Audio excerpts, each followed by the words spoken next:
Shalom, shalom, bien-aimés de Dieu, je vous salue dans le nom précieux de Jésus-Christ. Ce matin, nous avons le souffle de vie et nous disons merci au Seigneur qui nous a fait grâce. Jésus-Christ, le Seigneur de gloire. Mon frère, ma sœur, nous avons accès au Saint-Esprit.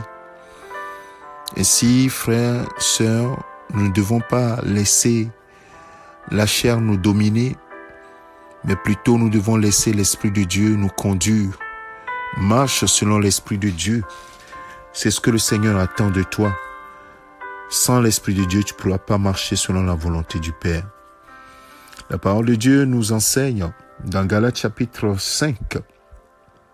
Il dit dans le verset 16, « Voici donc ce que je dis, marchez par l'Esprit et vous n'accomplirez pas les désirs de votre nature propre ou bien de votre désir, les désirs de la chair. » La Bible dit dans Louis II. Et il dit également dans le verset 25, « Si nous vivons par l'Esprit, mais laissons-nous aussi conduire par l'Esprit. » Parce que nous savons que nous sommes animés par l'Esprit de Dieu, nous qui avons reçu Jésus-Christ comme Seigneur et Sauveur.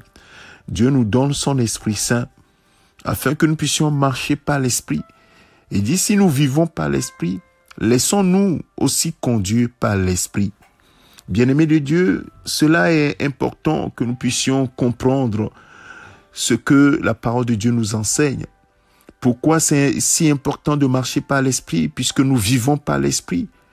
Parce que notre chair a des désirs qui sont contraires aux désirs de la chair. Le verset 17 nous dit, en effet, la nature humaine ou bien la chair a des désirs contraires à ceux de l'Esprit.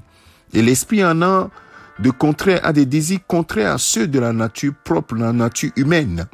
Et ils sont opposés entre eux, de sorte que vous ne pouvez pas faire ce que vous voudriez.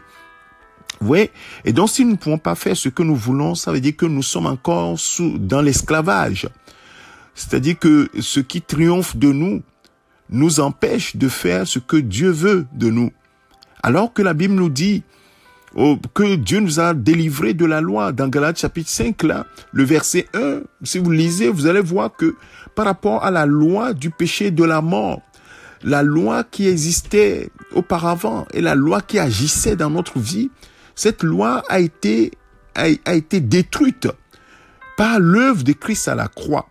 Il dit, c'est pour la liberté que Christ vous a affranchis. Donc, bien aimés, nous devons nous tenir fermes dans cette liberté.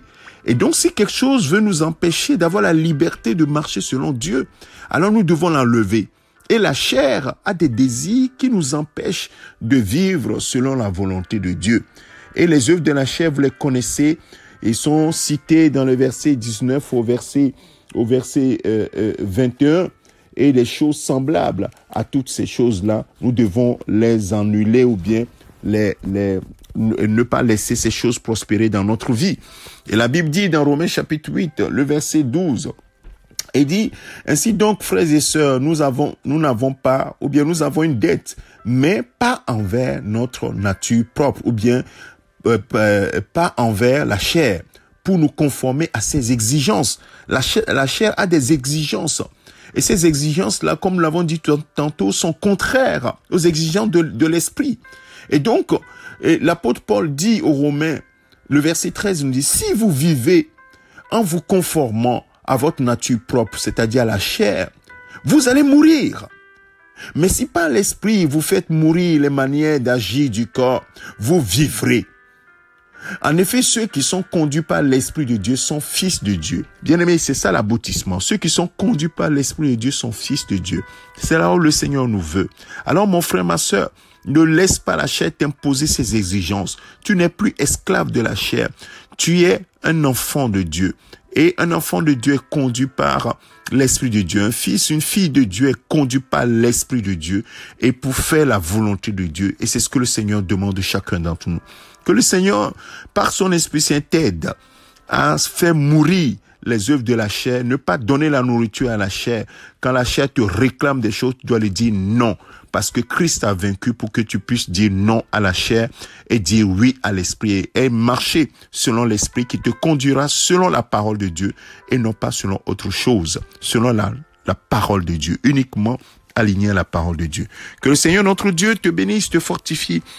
Médite ces paroles. Galates chapitre 5, médite Romains chapitre 8, les versets que nous venons de citer, et tu vas voir que c'est une évidence que si tu continues de marcher selon la chair, tu mourras certainement. Mais si tu laisses l'Esprit de Dieu te conduire, certainement tu vas grandir et tu vas te maintenir dans la vie chrétienne victorieuse, cette vie qui nous fait triompher du monde parce que nous sommes nés de l'Esprit.